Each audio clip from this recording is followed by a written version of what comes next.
Muy bien, doctor, ¿cómo está? Muy bien, encantado de saludarle, Juan Manuel. Gracias por la invitación. ¿Cómo no? Viernes de confusión. Es un enredo. Teníamos una pelea ahí en la sala de redacción, que si sí, que si esto no, que si lo demás allá, que si lo demás acá.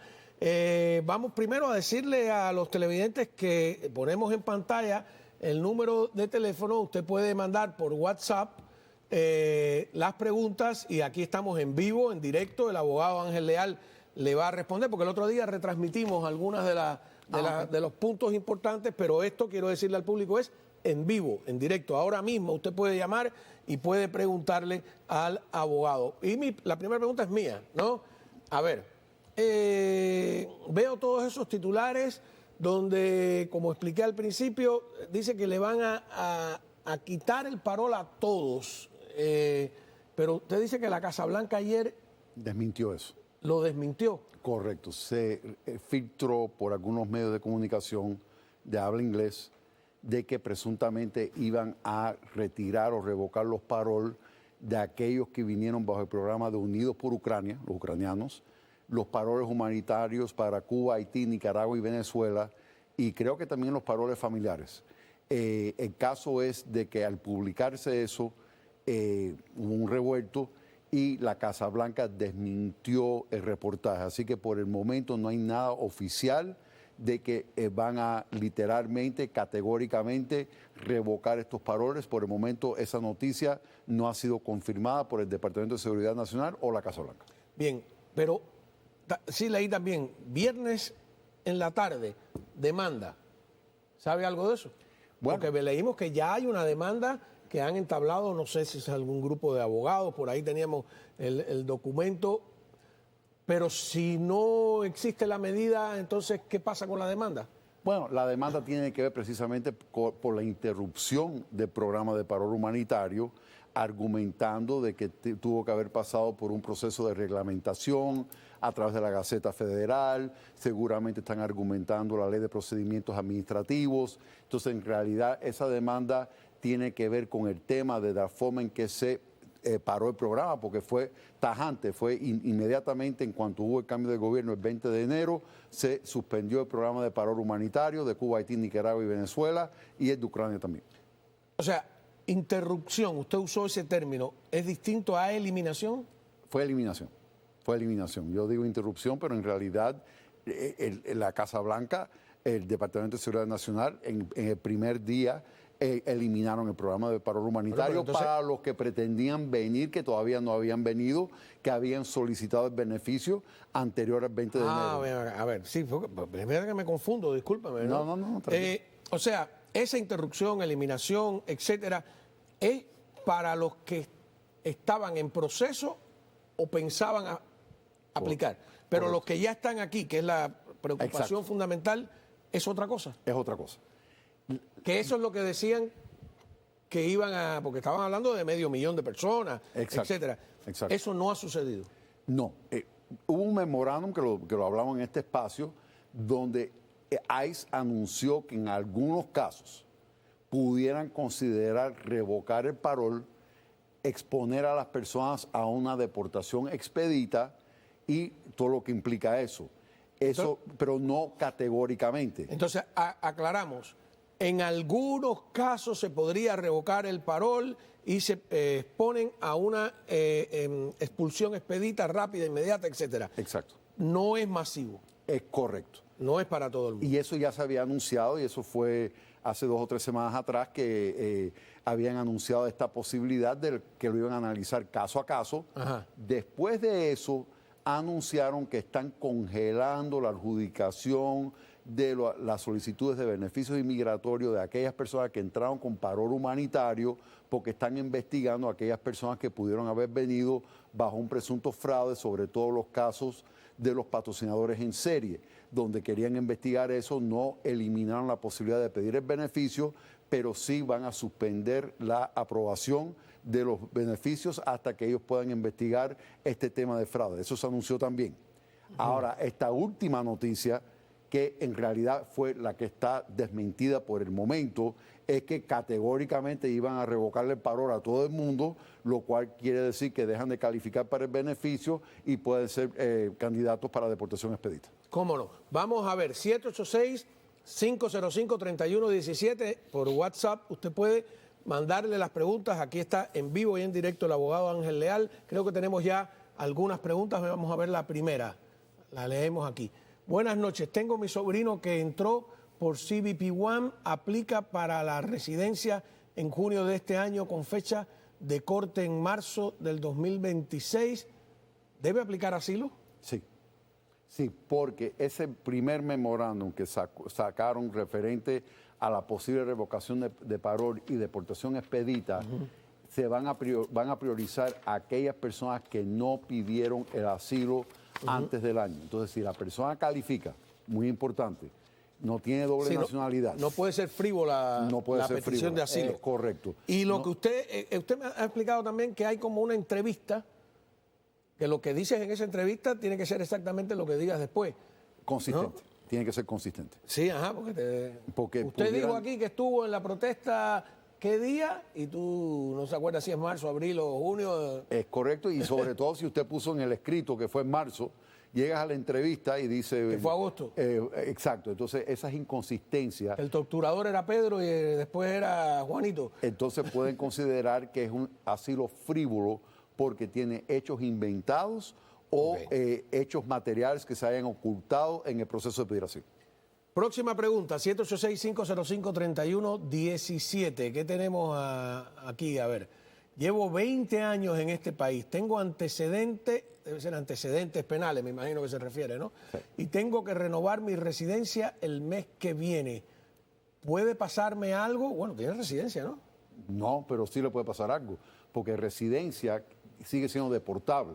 Ah, tú puedes ser residente, o sea, cuando te dan una carta, disculpe, de deportación, ¿tú sigues siendo residente? No. O sea, él es residente, tiene un antecedente penal, quiere renovar la tarjeta de residencia, pero dependiendo del antecedente penal, pudiera ser una persona que está sujeta a deportabilidad del país. Si él tiene múltiples delitos contra la moral, si tiene un delito mayor para efectos inmigratorios que tiene que ver con algún delito de narcotráfico, algún delito de violencia con castigo de cárcel de 1 año o más, algún delito de robo con un castigo de cárcel de 1 año o más, algún delito de fraude con más de $10,000 de pérdida a la víctima, lavado de dinero, introducir personas ilegalmente al país. Esos son delitos que van a ser considerados delitos mayores para efectos inmigratorios. Entonces, alguien como él, que tiene un antecedente penal, hay que revisar el caso para ver primero si es deportable, ¿ok? Porque va a ir un delito menor y no es deportable. Por ejemplo, un residente que tiene un solo delito contra la moral que ocurre más de 5 años de que fue admitido como residente,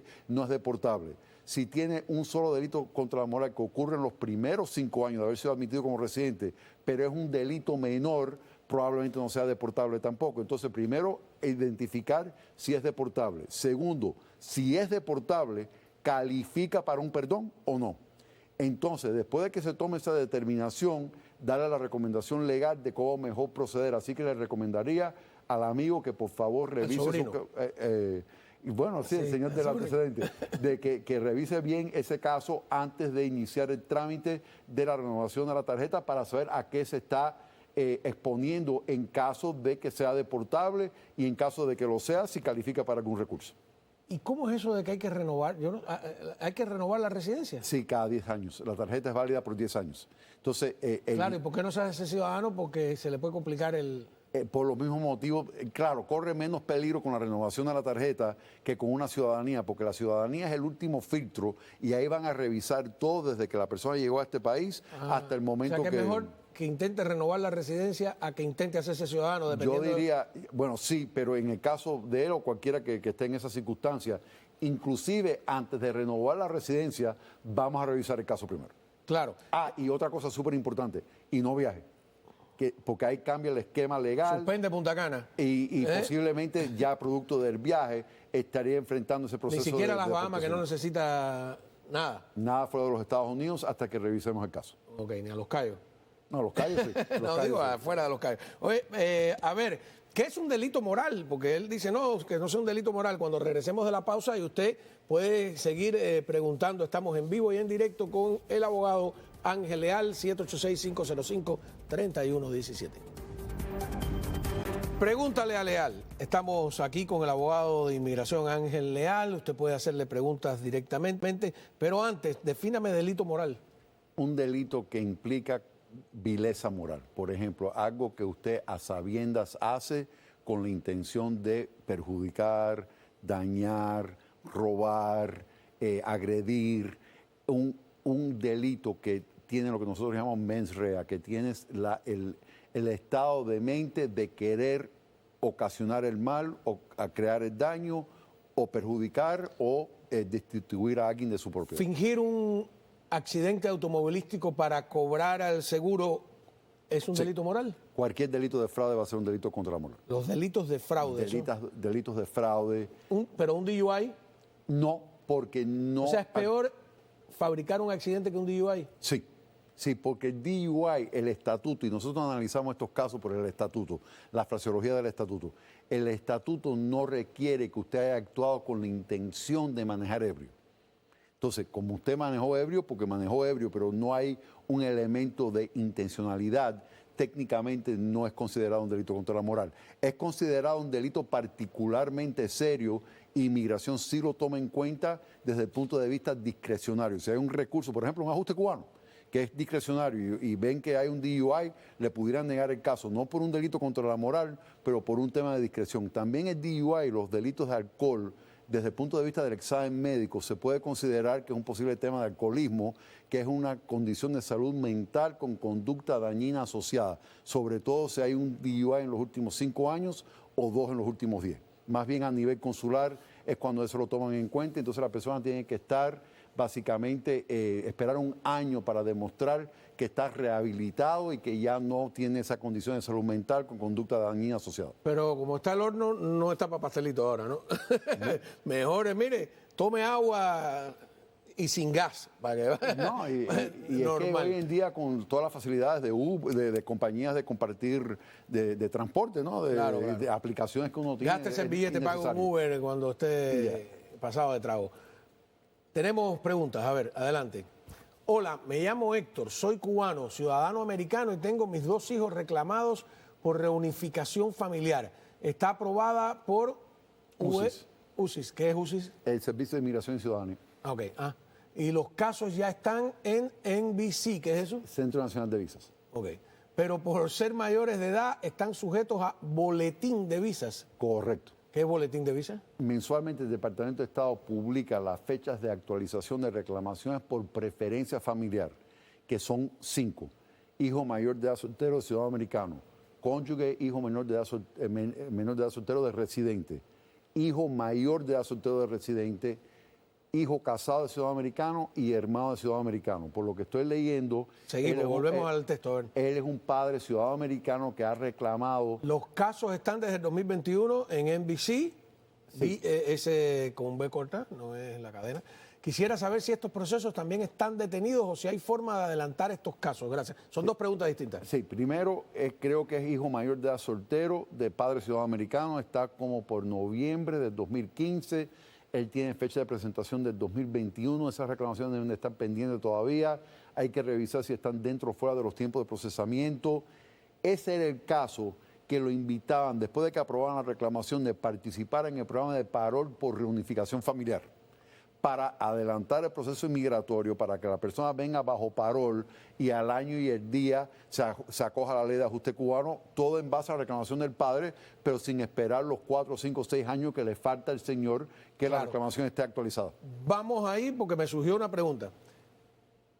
Olvídese de ahora de que cuánto demora. Esos casos no son los que están parando. No. Esos casos siguen normal. Siguen normales. Es el proceso normal de inmigración. Ahora, pero la incertidumbre es si va a continuar con el programa de parol familiar o si lo van a continuar para que el señor tenga que esperar todo el tiempo que le falta. Él dice, ¿se puede adelantar? Bueno, se adelantaba, como explica el abogado, porque una reclamación de hermano, por ejemplo, que demora 12 años, a utilizarse el parol, era una combinación. pues se adelantaba a lo mejor a 1 o 2 años. Eso yo lo veo en veremos.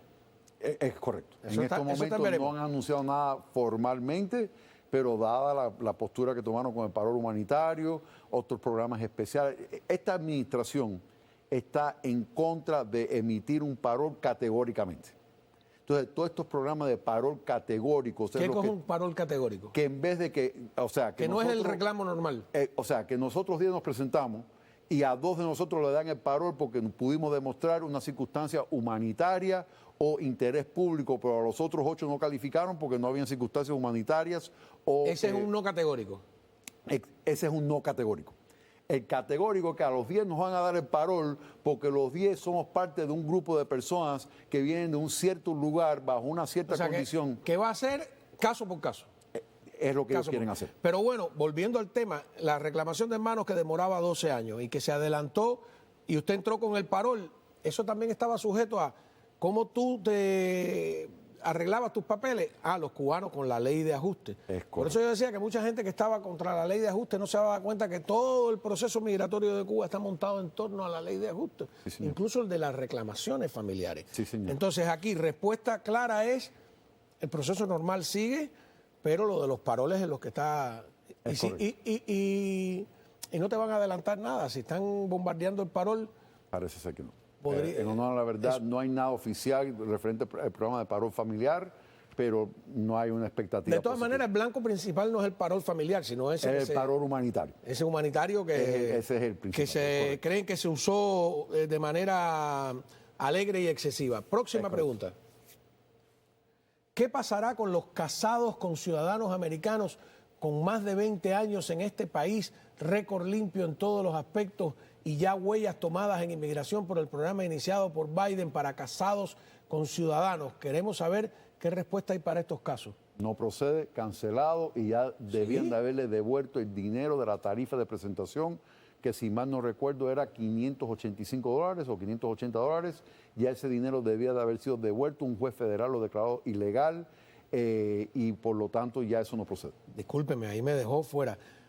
¿Ya tú no te puedes casar con una extranjera y traerla a vivir aquí? Sí.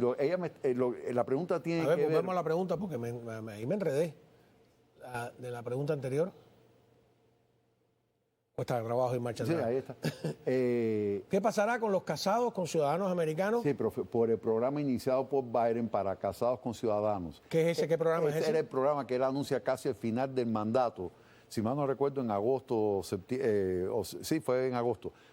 Es más, entró en vigor, iba a entrar en vigor el 16 de agosto y un juez federal, si mal no recuerdo, lo canceló el 23 de agosto del 24, porque determinaron que no era un programa legal. ¿Pero qué hacía? Ya él es ciudadano americano. Se casa con... ¿Y no la puede traer? No, ella está aquí. Ahí está el detalle. Ella está aquí y no entró legal. Entonces, esta era una forma de crear un parol, que es una libertad condicional que eres ajustable a la residencia como familia inmediata de un ciudadano americano, porque lo que la ley requiere es que usted haya sido admitido o haya entrado bajo parol. O sea, si tú entraste ilegalmente, vamos a usar el término satanizado, tú entraste ilegalmente y te casaste con un ciudadano o una ciudadana americana, no puedes, pero eso siempre ha sido así. Sí, no eres ajustable a la residencia. Años atrás... hubo una ley, la 245I, que dejó de existir. Y si te vas a tu país, bueno, los cubanos no pueden. Si te vas a tu país, él va a casarse allí. Bueno. Pero si se descubre que vivías aquí. Tienes un castigo de 10 años por haber permanecido legalmente aquí por más de un año. Perdonable. Pero eso no tiene nada que ver con Trump. Siempre fue así. Siempre fue así. ¿Y Biden había extendido un perdón? No, él dio esta posibilidad de que los cónyuges de ciudadanos americanos pidan este parol, y hijos también, que hayan entrado ilegalmente para poder ajustar aquí sin tener que acudir. O sea, que todo lo que gira en torno al parol es lo que está en candela, ¿no? Pero eso ocurrió antes de Trump y eso fue por una decisión de una corte federal que suspendió el programa porque cuestionaron la legalidad del programa y un juez federal determinó de que no era legal. Ok, bueno, vamos a una pausa, regresamos. Tiene usted la oportunidad de seguir haciéndole preguntas al abogado Ángel Leal. Volvemos en un 2x3. Esta consulta gratis, no hay que dar, ¿cómo se llama? El pago de la consulta, el consulta pro bono. Vamos a ver las preguntas del público, tenemos muchísimas, adelante. Soy ciudadana y quisiera reclamar a mi mamá. Quisiera que explicaran algo con relación a ese tema. también están paralizadas esas visas. Por favor, ya que están hablando de este tipo de visas, hablen de la reclamación de hijos ciudadanos a madre en Cuba. Procede perfectamente bien, no está congelado, no hay ningún tipo de suspensión. Es considerada la familia inmediata de un hijo adulto ciudadano americano. Hay que esperar el tiempo de procesamiento, va a demorar de un año y medio. Eso no es nada. Que aprueben la reclamación, después eso pasa al Departamento de Estado, Centro Nacional de Visas, entonces le van a programar su entrevista consular en La Habana y usted podrá inmigrar. Importante notar que las entrevistas de visas de inmigrante en La Habana siguen tomando lugar.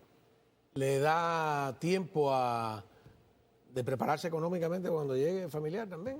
Sí, el hijo eso es un gasto, ¿eh? La gente no se da cuenta de eso. Sí, es un gasto y aparte el hijo tiene que poner, o la hija, le tiene que poner una declaración, el affidavit. Ajá, qué bien. Bueno, próxima. Buenas noches, señor Cao. Mejor al abogado, ¿no? Gracias por su programa. Quiero felicitar al abogado Leal. Mira qué maravilla, tú ves. Mi esposo está preso en la cárcel federal por robo. Llegó de Cuba cuando era un niño. Recibió su residencia ya de adulto. Cuando salga de la cárcel corre riesgo de ser deportado. Muchísimas gracias. Sí, pero tiene derecho, como es residente, tiene derecho a un proceso de corte de inmigración. Me temo que pudo haber sido convicto de un delito mayor para efectos inmigratorios si es un delito de robo con un encarcelamiento de un año más a nivel federal. Sin embargo, y esto es técnico, pero sin entrar en mucho detalle, pero hay la posibilidad de un reajuste con un perdón bajo la sección 212H, porque hay un tecnicismo. Si él no vino con la residencia y se hizo residente acá, es posible que ese delito sea perdonable. Así que asesórese bien con un abogado de inmigración competente en la materia, porque posiblemente tengan recursos a nivel de corte de inmigración que no firmen la carta de deportación. Que no firme la carta de deportación. Que no la firme. ¿Y eso puede hacerlo? Sí, porque le van a decir, mira, si usted firma la carta de deportación vas a salir más rápido, porque él va a pasar de la custodia penal a la custodia inmigratoria. Y no hay gente que yo he visto que le dice, no sales de la cárcel si no firmas. No, él tiene que... Porque te pueden pasar una cárcel de inmigración, ojo. Es correcto, lo van a pasar de una cárcel, él tiene un hold de ICE, un detainer de ICE. Entonces, él va a pasar de la cárcel federal a la cárcel de inmigración, que no es una cárcel, es un centro de detención. No debe ser castigo, pero anyway, estando ahí le van a proponer, mire, si usted... Cron, por ejemplo, ¿qué es? Exactamente. Le van a proponer, mire, si usted si usted estipula a su orden de deportación, puede salir más rápido. Y en ese caso sería un error porque cabe la posibilidad, no la seguridad, pero cabe la posibilidad que pudiera tener un recurso a nivel de corte.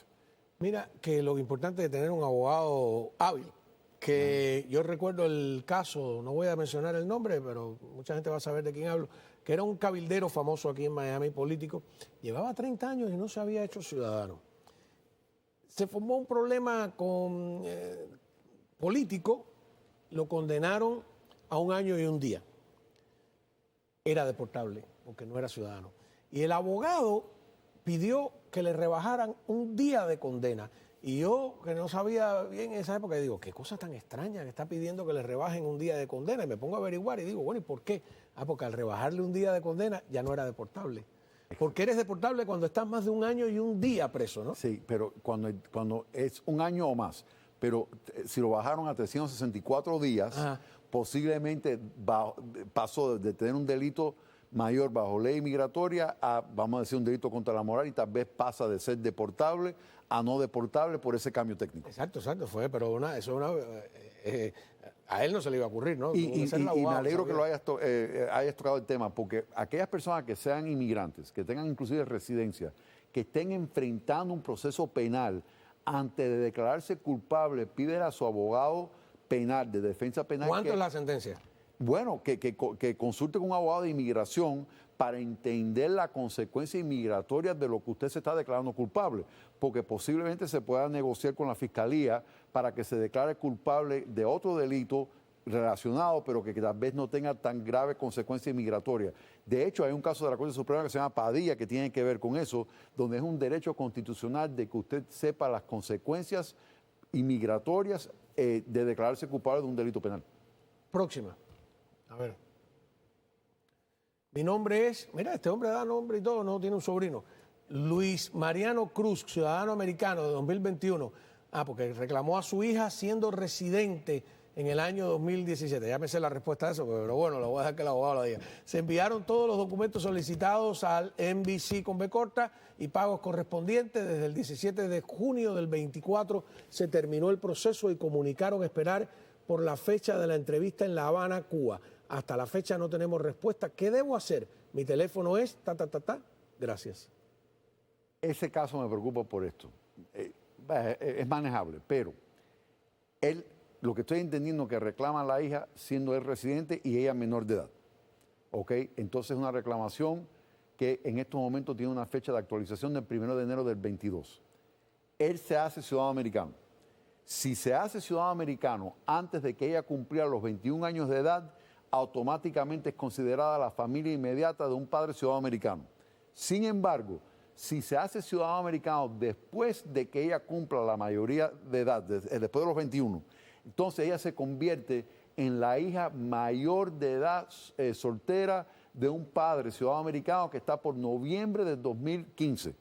Entonces, todo depende en qué momento él se hace ciudadano americano en relación a la edad de la hija. O sea, no depende del momento en que hace la segunda.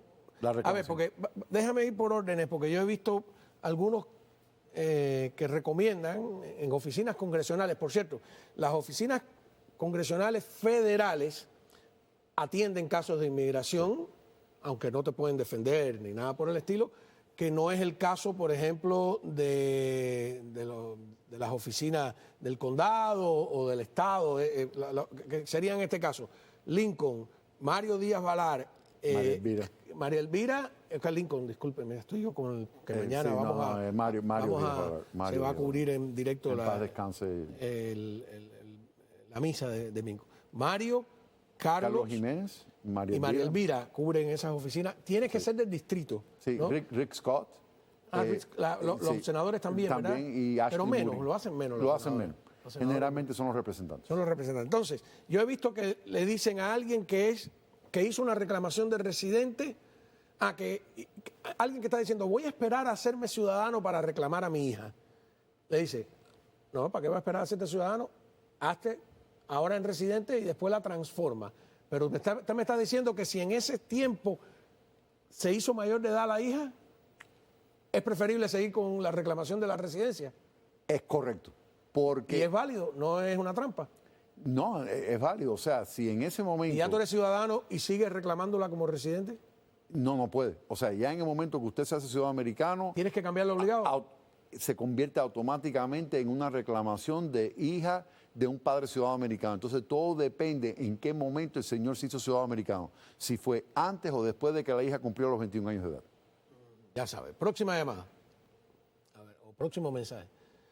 Mi hijo entró con pasaporte inglés, mira qué elegante, y presentó por ley de ajuste cubano y aún no le ha llegado nada desde junio. ¿Tendrá algún problema con estas nuevas leyes? Sus documentos fueron aceptados por Immigration. Es cubano. Tengo una pregunta yo que le agrego. ¿Hay un pasaporte inglés independiente de la Unión Europea? Los he visto.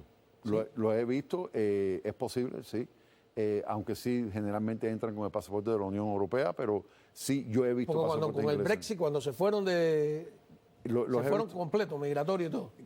Yo los he visto, no recientemente, pero sí creo que existe la posibilidad. Eso es lo que está pasando.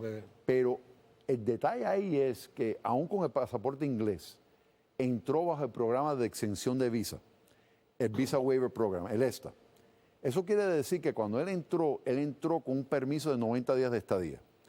Esperó su año y su día, presentó su ajuste cubano porque tiene la nacionalidad, la ciudadanía cubana. Perfecto. ¿Fue inspeccionado? Fue inspeccionado porque entró con el ESTA, el Servicio Electrónico de Autorización de Viajeros, le dieron el permiso, se montó en su avión, vino para acá y fue inspeccionado y admitido bajo el programa de exención de visa. ¿Y el tiempo que estuvo ilegal después de las 90 días no tiene nada que ver? Sí, porque en ese caso es sujeto a deportación sumaria si entras bajo esta y te queda más de los 90 días. En realidad, alguien quien entra bajo esta no es ajustable con dos excepciones. Familia inmediata de ciudadano americano o la ley de ajuste cubano. Entonces, él califica bajo esa excepción. No debería de tener problema, pero en teoría pudieran no aprobarle la residencia y aplicarle una deportación sumaria por haberse quedado más de los 90 días que la autorizaron. Pero a Gran Bretaña, no a Cuba. Si tiene pasaporte de Gran Bretaña, pues, sería deportable. Es correcto. No es lo mismo en Piccadilly. Es correcto, es correcto. Aunque, ojo, señora, yo no creo que vaya a pasar nada de eso. Yo creo que le van a aprobar el caso, pero ojo con ese tema. Si lo citan en una entrevista, sería prudente que vaya acompañado de un abogado. Próxima llamada, o próximo mensaje, más bien, vamos a hablar correcto. Esta habla de su hermana que tenía, en este caso, su reclamación puesta, pero entró por la frontera. Es I-220A y al llegar aquí le llegó la aprobación de su reclamación. ¿Puede hacer algo? Reclamación de hermana ciudadana. Bueno, se demoran como 12 años. Ahí yo le agrego también otra pregunta. La gente que se desespera, que tiene una reclamación y se va por la frontera. Es un error. Ya, ahora es un error. Ahora es un error y ese caso, el problema es que era para una entrevista consular. Ella entró con I-220A, probablemente tiene corte de inmigración. Si ella va a la entrevista, enfrenta varios problemas. Primero, se pudiera autodeportar, porque si estás en un proceso de corte y sales del país, se autodeportó del país. Segundo, posiblemente tenga un castigo de permanencia ilegal, porque la I-220A no es una estadía autorizada por inmigración. Entonces, todo depende de qué tiempo transcurrió entre la fecha de la entrada y la presentación del caso de asilo. Otra cosa, ¿cómo va a regresar a Cuba si llegó a presentar asilo porque manifestó un temor de ser devuelta a Cuba? Trataría de mantener el caso activo, la reclamación, con el Centro Nacional de Visas para que usted no lo pierda. Pero en estos momentos no es una opción para, creo que su hermana, ir a una entrevista consular porque se pudiera autodeportar y pudiera enfrentar otros castigos. Doctor, nos ha pasado una cosa terrible. Dígame usted. Están llenas las líneas. Y vamos a terminar aquí. ¿Usted cree que pueda quedarse un cementico más? Sí, claro, lo que usted me diga. Porque hay mucha gente queriendo hablar con usted. Vamos a una pausa. Aquí yo lo amarro a la silla, no se preocupen. Vamos. Último round con el abogado de inmigración Ángel Leal. Vamos a ver quién tiene la oportunidad de hacer las preguntas, pero en términos generales yo estoy seguro que muchas de las respuestas le han servido a otros. Adelante. Buenas noches. Si revocan el parol humanitario los que ya tienen su recibo a través de la ley de ajuste cubano, ¿qué les pasaría? Mire, buena pregunta. Yo argumentaría que la persona sigue siendo elegible porque lo que la ley de ajuste cubano dice es que usted fue admitido, o sea, nativo ciudadano de Cuba, que fue admitido o entró bajo parol. Ajá. Y usted entró bajo parol independientemente que lo hayan revocado. El problema es que si lo revocan, pudieran negar la residencia porque técnicamente ya no ocupas el parol, que nunca es una admisión, dicho sea de paso, y sobre todo le pueden revocar el parol y pedir una deportación expedita. Yo argumentaría que sigue siendo elegible, pero sobre todo si le llegan a pedir una deportación expedita, es muy importante que pidan esa entrevista de miedo creíble, porque entonces le firman una carta de deportación expedita, en teoría eres deportable, pero si usted aprueba esa entrevista de miedo creíble y demuestra una posibilidad significativa que calificas para asilo, le quitan la deportación expedita, lo citan a la corte y podemos litigar el tema del ajuste cubano. Dicho sea de paso, si usted entró legalmente con parol humanitario, parol familiar, CBP-1, no queda descalificado para pedir asilo. Los que entraron después de mayo del 23 y septiembre del 24, hubieron unas regulaciones que descalifican a las personas que entraron ilegalmente, que atravesaron terceros países. O sea, que usted es una persona que pudiera calificar para asilo porque entró legal. Así que hay opciones y lo que tenemos que estar al tanto de que si le piden esa deportación expedita, que pide esa entrevista de miedo creíble. ¿Cómo no? Próxima. Vamos rápido para no... Sí. Buenas noches, soy de Venezuela. Tengo TPS que se vence en septiembre, pero me casé en febrero, supongo con un ciudadano norteamericano. ¿Cuánto tiempo hay que esperar para introducir mi trámite de residencia por matrimonio? Lo que usted acaba de decir es el punto clave. Si usted se casó con una ciudadana americana, inmediatamente, no hay que esperar. Si se casó con residente, es más complicado porque la visa no está disponible. En el boletín de visa, la categoría de esposo de residente está por el 1 de enero del 22. Puedes iniciar el trámite inmigratorio con una fecha de presentación de julio del 24. Entonces, todo depende si el TPS suyo alcanza la actualización de la categoría suya en el boletín de visa en el dado caso que se casó con residente. Es un poco complicado, pero mucho depende del estatus de su cónyuge. O sea, que un ciudadano vale más que un residente. Sí. En el mercado. Vamos a ver. Déjeme la ilegalidad. Para cuestiones de visa. La ilegalidad, déjemela a mí. A ver, no, porque esto está aquí lleno aquí la gente está desesperada a hacer truco. Primero se sigue haciendo ese examen para comprobar si su matrimonio es legítimo, ¿no? Es correcto. Y las preguntas son... están llenas de trucos para atraparte, ¿no? Y lo menos peligroso son las preguntas. Ajá. Es la investigación que hacen antes de que usted llegue a la entrevista. Que tú no lo sabes, que van, te retratan bien a ver si tú de verdad estás viviendo con la persona. ¿Se toman todo ese trabajo? Sí, porque tiene un departamento de seguridad, de investigaciones de seguridad de Homeland Security y básicamente ellos investigan los casos donde sospechan que hay un fraude matrimonial.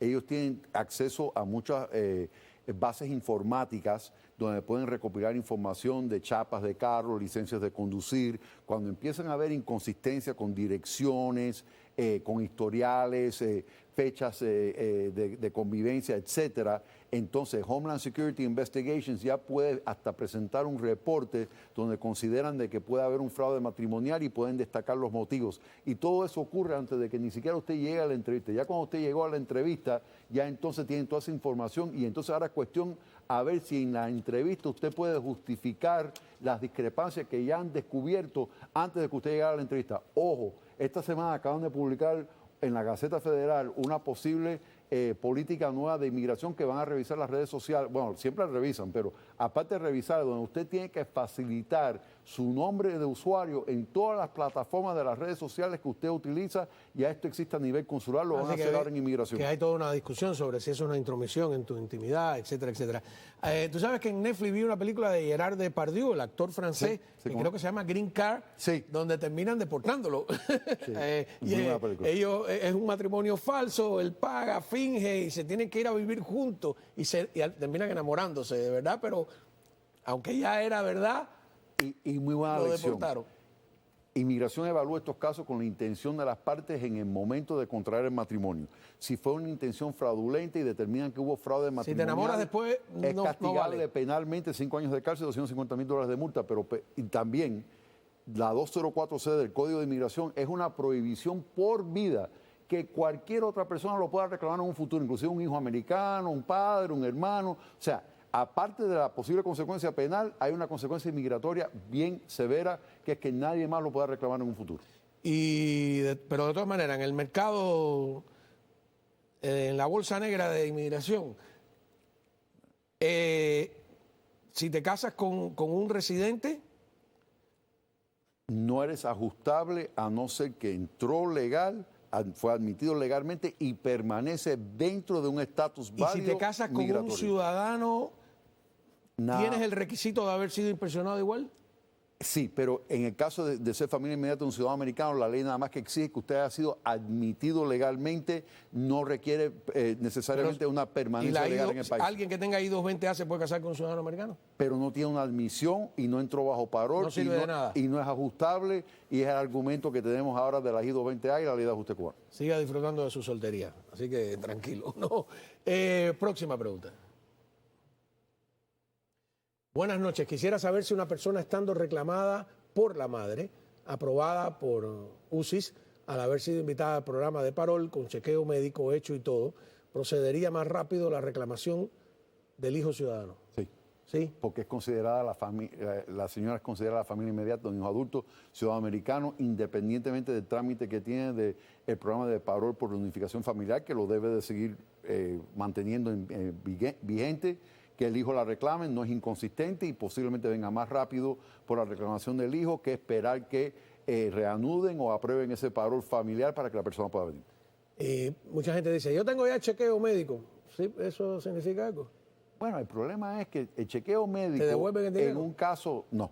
En un caso de una visa que está actualizada, ok, procede la entrevista consular y usted inmigra. Pero si es un caso de parol familiar donde la reclamación no está en fecha todavía, que en teoría es adelantar el proceso migratorio con ese parol familiar, yo diría que no se confíen en eso si tienen otra opción de poder venir de forma inmediata con ese tipo de reclamación de un hijo adulto ciudadano americano. Próxima. Mi hijo perdió la petición familiar que hice por el 2013. ¿Se puede reabrir ese caso? Está en Estados Unidos bajo parol humanitario. Generalmente no. Si eso se mandó al Centro Nacional de Visas, Departamento de Estado, y entró en fase de cancelación, que es decir, la visa estuvo disponible, tienes un año para pedirla.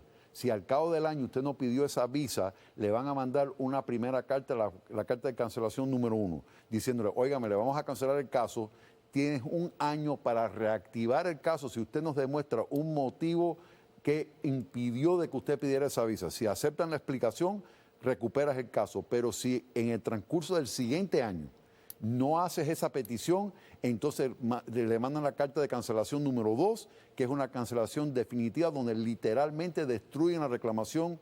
No creo que ese caso sea rescatable, me gustaría revisarlo, pero creo que se perdió. Próxima. Soy ciudadana americana y mi madre es residente. Las dos pedimos a mi hermano en el 16. Mi hermano venezolano entró a Estados Unidos como turista. Mi madre falleció en el 2023. ¿Cómo quedaría el caso? Bueno. A ver, ponga de nuevo ahí, porque el abogado no ha terminado de leer. Soy ciudadana americana y mi madre residente, las dos pedimos a mi hermano en el 2016. Mi hermano entró como turista. Bueno, pero la reclamación de la madre residente va a ser más rápida que la de hermano hermano. La de hermano está por el 2007. Pero si la madre murió. Hay una ley 204L. Si el hermano estaba aquí en Estados Unidos, cuando la madre murió, pudiéramos pedir la reanudación de esa petición por un motivo humanitario. Aunque haya entrado como turista, sí. Porque el caso, pero bajo la 204L, él tuvo que haber estado en Estados Unidos cuando la madre, en paz descanse, falleció. Si es así, pudiera calificar bajo esa ley y pudiéramos tratar de reanudar esa petición, que va a ser más rápida que la petición de hermano a hermano. Bueno, nada, lo sentimos por la gran cantidad de personas que están en línea. El abogado se tiene que ir a trabajar o al happy hour. También el abogado tiene que descansar, ¿no? O reportarme en la casa. Bueno, eso es importante ahí, donde tiene que ser inspeccionado. Inspeccionado y admitido. O al menos bajo parol. Yo a esta altura aceptaría que me deje entrar con una I-220A, la verdad. Ok, bueno, nada, muchísimas gracias al doctor Ángel Leal. Vamos a una pausa y a la vuelta. Las